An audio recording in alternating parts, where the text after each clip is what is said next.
एक किसान है हैरान, अपनी बर्बाद होती हुई फसलों को देखकर है परेशान। यह खेल कैसा अनोखा है, अपनी मेहनत को जलता देखकर बस वही एक रोता है। हमसे रूठ ले विधाता हमार काहे रूठ ले विधाता हमार। दर्शक वृंद, ये हरा भरा दृश्य देख के अपने के लागत हुई कि ऐसो के ये धान बाली बहुत ही बढ़िया बाली दे रहल बा, लेकिन ऐसा नहीं खे। आपने जितना ई दृश्य में देख रहल बानी बिल्कुल एकर उल्टा बा। देश में एगो कोरोना के संकट अभी टलल नहीं खे, किसान के ऊपर दूसर का एगो संकट पैदा हो चुकल बाटे। यानी सिमरौनगढ़ क्षेत्र में लगावल किसान द्वारा ई धतुरा बाली यानी कि चैते धान में ऐसो दाना नहीं खे धरले। दाना ना लागला से किसान सब एकदम चिंतित बनल बानी।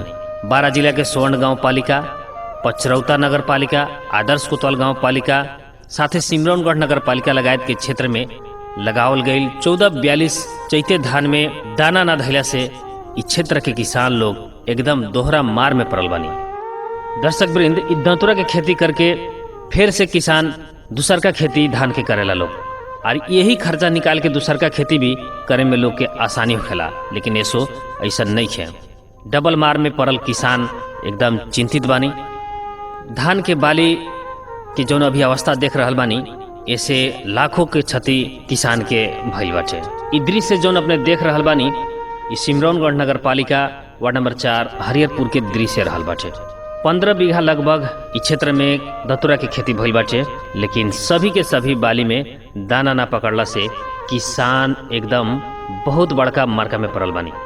कैसन किस्म के पीर मरका पड़ल बा और लोग के अवस्था कैसन बाटे, ये अवस्था के लेके कुछ किसान भाई लोग से बातचीत कैले बानी। हमनी के ई दूसरा रोपने रहनी है सर।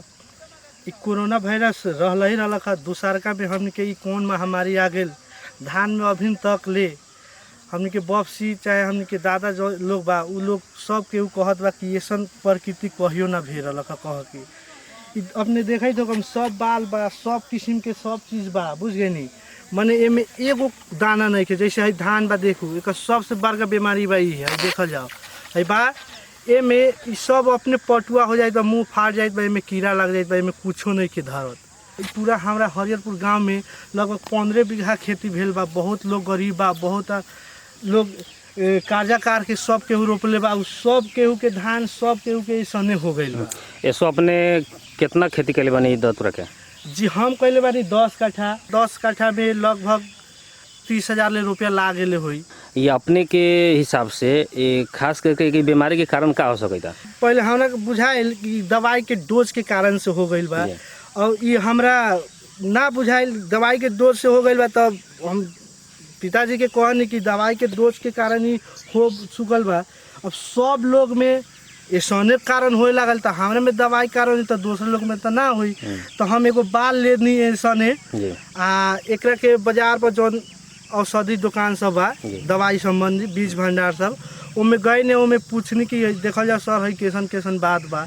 तो ऐसन बुझू न कि कहे लगल दवाई दुकान में कथी कि जौन ई हवा जौन चलल नु, बारिश जौन भेल बंगाल वाला, वही हवा के प्रकोप के चलते एक पूरा फूल झड़ गेल कि कथी भेल कि ओमे विषादु हवा बहल धान के नष्ट करे वाला, वही के चलते एमे ना दूध लगलक, आ दूध ना लगला के चलते ई बाल ना धरे सकलक। और हरियरपुर में लगभग 15 बीघा के खेती जौन भेल भाई धतूरा के पूरा बर्बाद बा। और गांव सब में भी ऐसा माने समस्या बाकी खाली यही बा जी। और गांव में बाद में उतना गई जब दवाई लेवे खतरा, तो वहाँ और सब भी गांव के इटवाल टेटा नायका टोला खजानी सब गांव के लोग आके सब लोग किसान लोग वो सब लोग झकत रहे कि हमने पूरा धान गेहूँ बेच के पूरा दवाई जोताई में सब में लगा देनी है, आ कुछो ना पावल के। अच्छा, अब तो ये संकट जौन बा अबे कैलक, ई समस्या लगभग आ चुकल बा। अब एकरा समाधान कैसन हो सकता है, अब का कइल जा सकता अपने विचार में? जी, तो हमारे विचार से जब हमने के 10 कट्ठा जे रोपने बानी ना, तो नगर पालिका से अगर जे कुछो सहयोग हो जाए, बुझू ना अपन जितना लागल बा उतनो बराबर अगर जे निकल जाए, तो हम नगर प्रमुख और नगर पालिका के धन्यवाद कहती। जी हजूर। समझ स्वामी। घर कहाँ भाई? हरिहरपुर। अच्छा, आपने कितना खेती करे बानी? हम जी हम 10 कट्ठा कैले भाई। अपने हो के ये सेम बीमारी बा? हाँ, ये है। अच्छा, इससे पहले अपने भी खेती करते आ रहल बानी अभी तक के अवस्था में? ये लेखा ना रहल, कहियो ना भेल। ना भेल। हाँ। ये विषय में अपने अब संबंधित निकाय से का कहे के चाहम?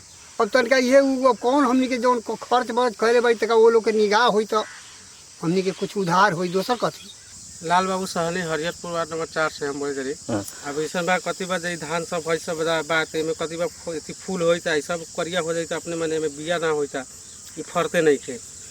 ओकरा बाद में कति बार हमनी के कहे के हिसाब से अब इतना खर्चा कर देली ना, अभी अब कुछ कृषि विकास से हमनी के सहयोग कुछ मिली तो हमनी के खर्चा बहुत भेल बा जो निकल जाई। कितना खेती करे बानी अपने? हम कहले बड़ी 1.5 बीघा। 1.5 बीघा लगभग कितना खर्च होगा? होगा? बटैया लेके कहले बड़ी हम तो कहे तो हमरा पास निजी नहीं के, हम तो गरीब आदमी बड़ी जी। तो हमनी अब वही लोग से कहे के चाहम जे हमनी के जौन खर्चा बा वही लोग के हमनी के कति बार समस्या के समाधान कर देवे के पड़ल। लोग खर्चा जितना बहुत नाम के व्यवहार देवे के पड़ल।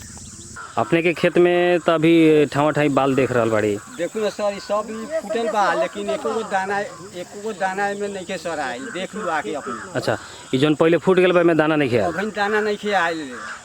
तो ये अपने के का लगता ज्यादा दवाई छीट दिल बाड़ी कि कौन कारण से ऐसा लगा? ई तो कोनो साल होइत लगा, हर साल हम कई काम करिले, कोनो साल होइत लगा ऐसो काहे ऐसन हो गेल कोनो समझ नहीं के जी। कि खर्चा बचा लगा देली, अब बेलक से फिर खेती केंती होई, ई माल के काट के खियाए वाला हो गेल बा। अब देखते बाड़ी अपने कुछ राहत तो होए के चाही न।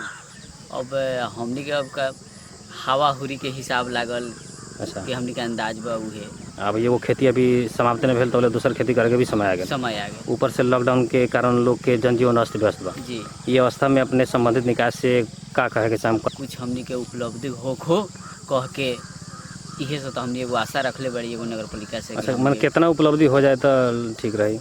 ऐसे तो एगो बड़की समस्या हमनी के गृहस्थ के ऊपर आ चुकल बा कि एगो तो लॉकडाउन के हिसाब बा कि आदमी के भी एगो खाए के हिसाब से भी सोचल कि चल 2 महीना 3 महीना 4 महीना के जौन लॉकडाउन लागल तो दूसरा ठाई से आमदनी कोनो गृहस्थ के ना आयल तो चल माड़ो भात तो खा सकता नू आदमी। आज अगर बच जैते तो माड़ो भात खा के नून से आदमी जी सकता। लेकिन अभी भी चल गेल तब हमनी का करूँ? अब कुछो समझ हमनी के गृहस्थ के कुछो समझ में नहीं खेबै। नाम है जलील अंसारी। अपनों के सेम समस्या बा? जी, साफा सेम ये समस्या बा। तो अपने अपन जमीन में करवानी कि हुंडा बटाइए लेके? और हमने के हुंडा बटैया बाटे सर, लगभग हमने के माने 28,000 ले हमने के खर्चा लागे 14 कट्ठा खेत। 14 कट्ठा में 28,000। ये अब कर्जा पैसा हो गए दुनिया के। जी।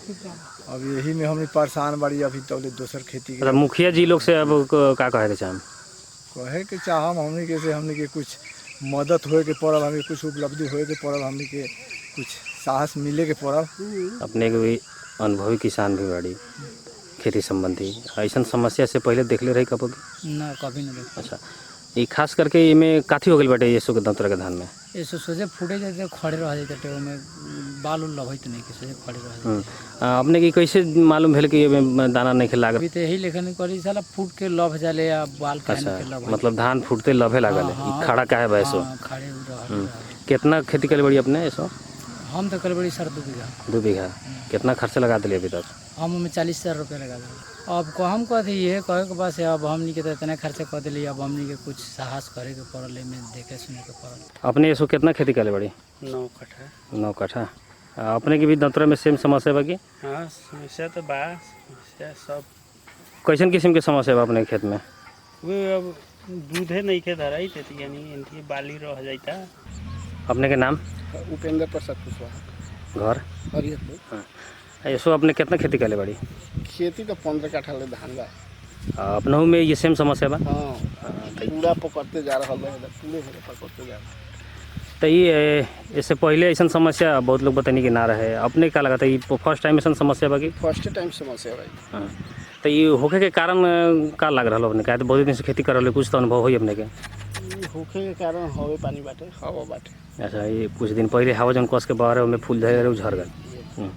अच्छा, अभी कृषि में बहुत सारा बजट आवल है, कृषि के सुधार ला, विकास ला।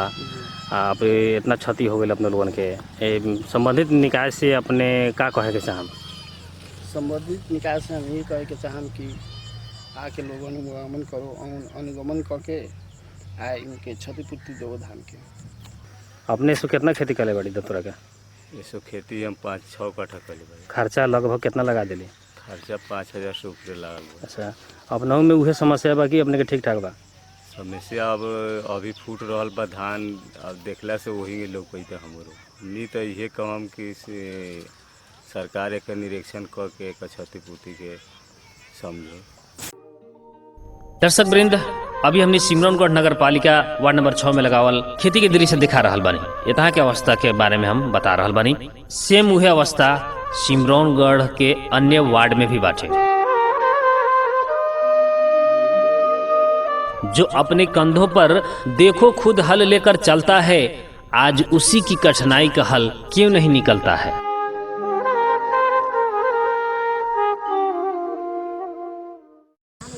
इसको अपने कितना खेती कर ले बड़ी?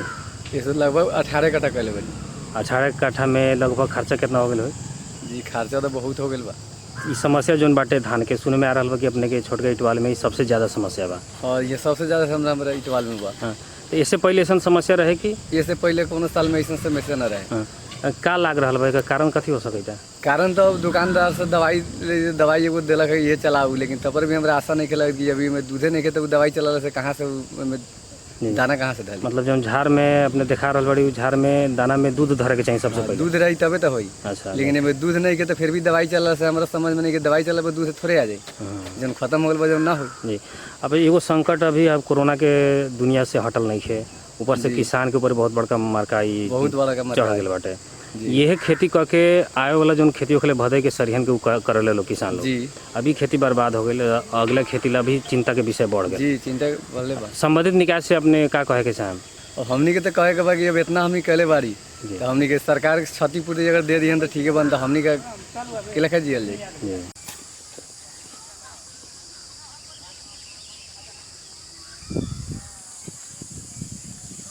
समस्या अपने के भी खेत में बाकी? हाँ, ये समस्या हमरो खेत में पैसे बाल खड़े बा। बाल खड़े रह जाता? हाँ, दाना नहीं के धरे? दाना नहीं के धरे।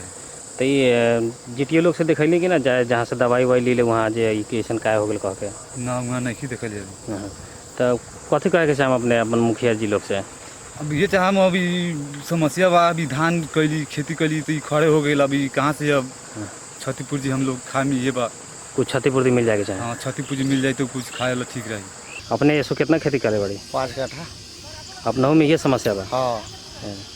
तो कितना खर्चा लगभग कर दिले बड़ी खेती में? लगभग काठा में 2000 10,000 लगभग खर्चा अपने कर दिले। हाँ 10,000 कर दिल बड़ी। अभी कोनो गारंटी नहीं कि कितना लगी। तो ये कारण कथी हो सकता अपने के का लग रहा बा कि ऐसा बीमारी का है आगे का? अभी तो कोनो गारंटी नहीं कि लोग कोनो कही तो गरम बेथी से भेज जाए, कोनो कही तो बारिश से। अब बारिश से जब बारिश से ये तीजू के बारिश होता तो पूरा धाने होता जी, लेकिन धान नहीं है, खत्म बा। कुछ लोग का नाम बा कि इससे पहले हवा जम कस के चला। हाँ, हवा चलल खा, गरम हवा चलल का, वही से कहते लोग कि गरम हवा पड़ल बा के तो गरम हवा से ही हो सकल है ये बीमारी आयल बा। तो फिर गरम हवा पड़ल तो एक दिन चलल गरम हवा जी, हर दिन तो ना चलल, एक ही दिन चलल। तो एक दिन गरम हवा चला से एक बेर इतना क्षति थोड़ी पहुँची। हम कथी कम जब क्षति पहुँचाई तो लोग दे हो क्षतिपूर्ति मिले के चाहिए। हाँ, क्षतिपूर्ति ना मिली तो हमने गरीब कहाँ से का करब। ऐसे पहले भी खेती अपने लोन कैले बाड़ी, ऐसा समस्या पहले भी रहे कि? पहले ऐसा समस्या ना रहे, ये फर्स्ट टाइम बा? फर्स्ट टाइम समस्या। तो ये कारण कथी हो सके अपने के देखला से? अभी बाले नहीं के बाल पूरे एकदम किचो में दने नहीं के एकदम सफा। अच्छा, बाल देखला पर बाल खड़े बा? खड़े बा। दाना नहीं के धरे? दाना सफा नहीं। दूध धरे के चाहिए चीज नहीं के धरे? नहीं के दूध कुछ नहीं। कितना खर्चा लगा दिले इस खेती में? खर्चा तो हमें बहुत ज्यादा लागल जी। अच्छा, संबंधित निकाय से कथी कहे के चाहे अपने? जिधर पर हम यही कहे बस क्षतिपूर्ति देवे के। समस्या ये हम 6 नंबर वार्ड में खेत पड़ल है, आई खेती करी कल पूरा बाल पकड़ ले बा, आ दाना धरते नहीं है दूध, आ पूरा धान खड़े रह गए, पतुआ दिखाई देता। कई कट्ठा में खेती कर ले? 7 कट्ठा में। खर्चा कितना लगा दिली लगभग? खर्चा तो लागल केहू लेकर 10,000 के लगभग लागल। हाँ, अब संबंधित निकाय से का कहे के चाहे अपने? समय निकाय से कहे के चाहे तारी से हमने के खेती के क्षतिपूर्ति देवे के। पहले लिए 5 कट्ठा खेती धान सभी खड़े रह गए बाबू, मतलब हमें दाना वाना बढ़ले नहीं के, दूध बढ़ले नहीं के, ये सब बात बा। तो ई समस्या मुखिया जी लगे रखली है कि ना अपने लोग? मुखिया जी लगे अभी तो नहीं पे ठले, मुखिया जी के कहलिए आज हम सब गोड़े जी सदस्य के। अच्छा, तो काथी कहला ना? तो कहला से बोलू हम बुला के ले आए ये सब कहम लिखवाए मकवाए। कितना खेती कर ले बड़े अपने? सर 7 कट्ठा बा बुझली, 3 कट्ठा बा सर कचुरवा औरी जी, और 3 कट्ठा ही, 1 कट्ठा उ 7 कट्ठा बा सर। तो अपने के सभी खेत में ऐसे बीमारी बा? और सर ऐसे के बीमारी बा। 12 कट्ठा कोले लिए थी फूट के सब रह गए, खड़े के खड़े रह गए। खड़े के खड़े रह तो ये दवाई ज़्यादा छीट दिली है कि खाद कम हम दिली? तो दवाई बहुत कम छीटली है, खादो हम कम छीटली। तब ऐसा समस्या कैसे आ गई अपने के विचार में? का अभी तो भगवान जाने अब कैसे आ गए से। अब इनका तो दूरे पर के बांध इनका आगे काल्हि ले आगे देखैली से है देखई स्थिति तो कह से अब कहे के पड़ी मुखिया जी के। हम कथी बा ई खेती करे वाला लोग के संगे संगे घूम के पूरा देखई तारी से हे लेखा क्षतिपूर्ति बा। ऐसे गाड़ी बढ़ावे के मेयर साहब लंग हमरा जनप्रतिनिधि लंग माने वार्ड जी लंग मुखिया जी लंग सब कहे के हमरा लोग कहलक त मैं कहे के मिली। तो ऐसा समस्या आल बड़े तो क्षतिपूर्ति ला अपने लोगन कितना जल्दी पहल कर रहा बड़ी? अब वो 2 दिन 4 दिन 10 दिन माने हमनियों का गाड़ी जो लोग बानू उनका निकाय में पुगावे के ए लेखा का समस्या बा छिमिकी में ए लेखा बा। मुखिया जी से अपने बात अभी भइल कि ना? ना अभी तो बात हम न कैली है, माने करम न के बात नहीं है। पूरा एमे दूधे नहीं खे, एमे पूरा ही खड़े रह गेल आ पूरा ही अथिये हो गेल। कितना खेती कर बड़ी? 8 कट्ठा। 8 कट्ठा? कितना खर्चा लगभग लगा दिली? खर्चा तो लगभग 8 कट्ठा में मानो 5-6 हजार रुपया लगा दिली। ऐसा समस्या जो नाल बाटे अपनों के खेत में ऐसा समस्या बाकी? हाँ हमरो खेत में समस्या बा। पूरे खेत में बाकी कहीं कहीं खेत में बा। अच्छा, ऐसे पहले ऐसा समस्या भी रहे कि ना? ना पहले ऐसा समस्या कहाँ रखे। अब वो लोग के फर्ज है क्षतिपूर्ति दिवावे के। हम तो गरीब हमने मर जब अल्लाह के मर गई।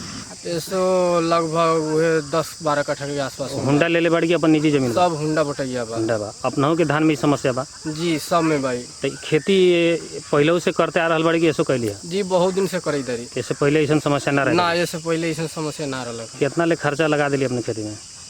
मोटा मोटी अभी खर्चा लमसम 15-20 हजार से ऊपर ले लागल। खेत जोताई उताई बिया बाल लेके बानिहारी जाना सबके हावी जावी सब करके।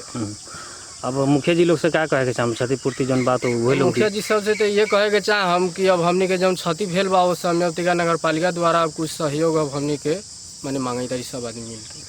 तो ये बीमारी से पहले अपने ना देख ले ऐसा कहियो? ना ऐसा कहाँ कहियो देख ले बीमारी। कैसे ही बीमारी लागल कह के कुछ आइडिया बा अपने? थाहे न लगई थाहे नहीं लगे। डॉक्टर जे जेटीओ लोग बा उ लोग से ना देखलिए जे का ना ई तो एक बार धबाक से निकालू परसों मालूम भेली कहे के मतलब सब कर जे तो खेत में अपना अपना सब लोग लागल देखे। अच्छा, कथी भाई जोन धान जोन फुरेट में हमनी के 1442 चैते धान एमे लेट ब्लास्ट बा। लेट ब्लास्ट के अभी हमनी के फंगिसाइड चला के पड़ी 1 लीटर में 3 ग्राम के हिसाब से। इससे लगभग हमनी के नॉलेज के अनुसार ही कंट्रोल हो जाए। आ दाना भी दरी जितना चलाई किसान मुकरा क्षति हुई ना पकड़े सकी दाना में। तो एकरा के जल्दी से जल्दी कंट्रोल करेला एगो फंगिसाइड बा जोन की 2 सिस्टमेटिक फंगिसाइड मिलावल एगो दवाई बा पावर करके क्रॉस साइड करके हर दवाई छिटला से हमनी के हो जाई क्योंकि हमारा अनुभव बा।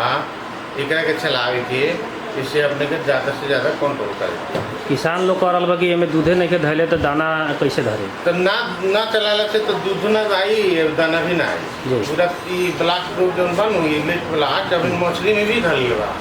आ धान तो धाने बाद मछली में भी धरल बा। ये पहलका बेर बीमारी ऐसा देखल गया बा? हाँ तो पहले ये रोग जो रहे नु ये खाली आलू में लागे। अच्छा, अपने के सोना धान में 17-29 में अब 14-42 में भी लाग लगा। ऐसे अब किसान लोग के ये भी मांग बा कि हमने के अगर धान में क्षति पहुंचा तो हमने के क्षतिपूर्ति मिले के चाहिए। वार्ड अध्यक्ष भी बानी अपने ऐसे अपने के वार्ड से खास करके नगर पालिका से कैसे किस्म के पहल बा कुछ क्षतिपूर्ति नगर पालिका में हमने वार्ड अध्यक्ष के तत्काल पहुँचे हमने के मालूम भेल नगर पालिका में हमने पहल करम। वैसा किसान के जो है साफे पूर्ण रूप से क्षति बा के सरकार से पहल करके नगर पालिका से पहल करके क्षतिपूर्ति दिवा के निवेदन रखे के लेवे के फोटो खींचे के किसी से सब सिफारिश कराए के उन्हीं के दायित्व बने करे के कराए। लॉकडाउन के पीरियड में जवन थप किसान के मार पड़ल बा ओकरा खातिर सहकारी के माध्यम से घर घर में किसान के खाद मल भी पुगाए के पड़ल। जवन किसान के बाली नष्ट भेल ओकरा लेल विशेष हमनी के प्रदेश सरकार कृषि तथा मंत्रालय व कृषि मंत्रालय से व्यवस्था करके थप अनुदान दे के किसान के जवन दोबर घाटा जवन लागल है लॉकडाउन के पीरियड में कमाए के न पड़ल, वो में अपन दुख पीड़ा सह के जौन खेती कैलक, काटे के समय में धान फरे के समय में जो नष्ट भेल, एला बहुत किसान लोग के मार्का बा, बहुत पीड़ा बा। किसान लोग रोइत नहीं के, खाए ला मुँह के नेवाला छिना के। वैसा अवस्था में हमनी के संघीय सरकार, प्रदेश सरकार, स्थानीय सरकार के पूर्ण जिम्मेवारी बा कि अपना जनता के, अपना किसान के क्षतिपूर्ति के व्यवस्था कहीं से न कहीं से मिला के तीनों तरह के दायित्व बा कि हमनी के व्यवस्था करे के पड़ल। आम पब्लिक जौन किसान के जौन क्षति भेल बा ओकरा के तत्कालीन अभी राहत के स्वरूप मल आ बीज के व्यवस्था तुरंत से तुरंत मिला के सीजनली खेती करे में ओकनी के थप ऊर्जा मिलो। जितना जल्दी हो उतना जल्दी अभी के अवस्था में राहत घरे घरे पुगा देवे पड़ल। एगो टोली बना के प्रशासन के द्वारा सबके अनुगमन करा देवे के पड़ल। ये पीरियड में पीछे न हटे के पड़ल। जैसे कोरोना से लोग महामारी में मरल, वैसे किसान के थप ई एगो महामारी खेती में आयल बा, एकरा से भी बचावल हमनी के दायित्व बा। वार्ड कार्यालय से कैसन किस्म के दायित्व बन रहा बाटे कि जे दतुरा रोकले बा, डबल मार में पड़ल बा, उन लोग के कैसन किस्म के सहयोग होके चाहिए, खास करके वार्ड कार्यालय के तरफ से कैसन किस्म के पहल अपने कर रहल बाड़ी? अब वार्ड कार्यालय से हमनी के पहल तो बजट के अभी हमनी के यहाँ से वार्ड से ना हो सकता, नगर सभा हो जा रहा बा। वो नगर सभा से हमने थप व्यवस्था करम, लेकिन तत्काल सिमरौनगढ़ नगर पालिका के कार्यपालिका बैठक से तत्काल हमनी के बजट के व्यवस्था मिला के राहत स्वरूप में मल बीज के व्यवस्था कर हमनी के आवश्यकता बुझा रहा बा, ओकरा के तुरंत से तुरंत देवे के पड़ी। इससे किसान लोग के खेत में जाके अनुगमन करे के हम स्टार्ट कर चुकल बाड़ी। जी, अब जैसे वार्ड में भी हर साल अलग अलग बजट अपने लोगन लेके आवे नहीं, सड़क ढलान हो गए या अन्य और काम के खातिर, तो ई जौन विपद व्यवस्थापन बाटे जौन अचानक जौन चीज आ रहा बाटे, एला कौन किस्म के बजट काहे न लेके आवे नहीं? वैसे विपद व्यवस्थापन के बजट हमनी के नगर पालिका में गोटे राखल जाले। आगामी हमनी के 77-78 के बजट में विपद व्यवस्थापन बजट वार्ड में हमनी के विनियोजित करम कि ऐसा संकट के अवस्था में तुरंत अपना वार्ड के पब्लिक के, जनता लोग के हमनी विपद में सहयोग करी। वैसा ला गुहार न करे के पड़े, थप आवश्यकता पड़ी तो हमनी के सिमरौनगढ़ नगर पालिका बोर्ड के निर्णय करके थप हमनी व्यवस्था मिला। खर्च के हिसाब से देखल जाए तो हमनी के अभी सिमरौनगढ़ नगर पालिका पुगे न सकी, लेकिन अभी के अवस्था में तत्काल बिया आ जौन मल के आवश्यकता बा ओकरा के पूरा तो करे के पड़ी। हम यही की अपने के बादल टीवी के माध्यम से हम संघीय सरकार, प्रदेश सरकार, कृषि संबंधित मंत्रालय के भी अनुरोध करे के चाहम। किसान लोग के जो कृषि बीमा बा, कृषि बीमा के व्यवस्था करे के चाहिए। आज कृषि बीमा रहे तो ऐसा महामारी में वो बीमा बहुत हमनी के फलदायक होकर स्थानीय तह में भी कृषि के लिए थप अनुदान के लिए होए के पड़ल। किसान के सिंचाई के व्यवस्था करे के पड़ल, जगह जगह अनुसार पर विद्युतीकरण व्यवस्था करे के पड़ल। दतुरा में अभी जो लागल समस्या बा का तत्काल समाधान का हो सकता? जनप्रतिनिधि के, स्थानीय तह के एगो रणनीति बनावे के पड़ी, बोर्ड के इमीडिएटली बैठक कराए के पड़ी आ ओकरा के अनुगमन करके, शीघ्र अनुगमन करके किसान के मार्का के अनुसार तुरंत अभी राहत स्वरूप में मल बीज के व्यवस्था करके। दर्शक महानुभाव, अभी जो हम अपने लोगों के दिखैली है हरिहरपुर में, ऐसे अपने के सिमरौनगढ़ में भी, और अभी हमने के जो दृश्य देख रहा बड़ी ई छोटका इंटवाल के है। और सबसे ज़्यादा क्षति छोटका इंटवाल में बा। 50 बीघा जमीन में लगावल दतुरा के धान सो नष्ट होके के अवस्था में बाटे। एगो कोरोना वायरस के जो एगो महामारी चलल बा, ओकरा संकट से अभी किसान निकलल नहीं है। ओकरा बाद में दूसर का एगो संकट पैदा हो गई बाटे। दतुरा खेती करके लोग आए वाला सरिहन और भदे के जो खेती होगा वो करेला यही खर्चा से, लेकिन जब यह खर्चा खत्म हो गया तो अगला खेती करेला बहुत ही दिक्कत हो रहा बा, और दिक्कत हुई किसान के। ऐसे संबंधित निकाय से ये कहे के साहब कि जो किसान के मार्का पड़ल बाटे ओकरा के उचित क्षतिपूर्ति होके पर ध्यान दिया जाओ, और किसान के जो क्षतिपूर्ति बा ओकरा के देवे के प्रयास करम। धन्यवाद।